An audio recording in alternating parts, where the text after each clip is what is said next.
आदिभौतिक व्याधी म्हणजे काय? ओके, भूत म्हणजे प्राणी, सजीव, वनस्पती. तर आयुर्वेदानं ह्या ज्या मी म्हणलं की सांख्य दर्शनाचा सगळा भाग अडॉप्ट केला आहे असा, तर त्याच्यामध्ये या आदिभौतिक व्याधींचे त्यांनी 4 प्रकार केले. ओके. पहिला जरायुज, म्हणजे जे सस्तन प्राणी आहेत, या सस्तन प्राण्यांच्यामुळे होणारे आजार. आता सस्तन प्राण्यांच्यामुळे कसले आजार होणार?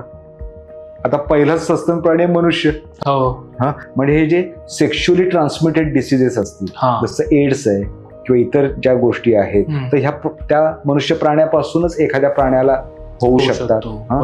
दुसरं, आजकाल कोविडच्या काळात आपण बघितलं की कोणी शिंकला की लगेच आपण लांब पळायचो. बरोबर. त्या सस्तन प्राण्यापासून आपण लांब पळायचो. बरोबर. त्या प्राण्यापासून आपल्याला काहीतरी त्रास होईल असा धोका त्याच्यामध्ये असायचा.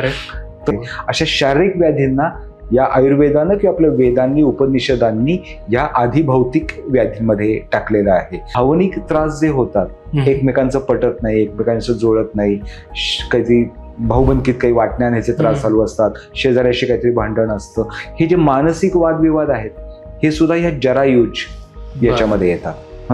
दुसरा त्यांनी भौतिक व्याधींच्या सांगितला अंडज, म्हणजे अंडी घालणारे जे प्राणी आहेत त्यांच्यामुळे होणारे त्रास. जसं बर्ड फ्लू हा कोंबड्यांमुळे होणारा आजार आपण बघितलेला होता. पण मलेरिया, डेंग्यू हे पण अंड घालणारे जे डास आहेत त्यांच्यापासून झालेले. आपल्याला वाटतं डेंग्यूत काय लिहिलंय आयुर्वेदाबद्दल? लिहिलंय. अच्छा. अंडज व्याधीमध्ये त्यांनी त्याची ट्रीटमेंट कशी करायची त्याचं उत्तर लिहिलेलं आहे.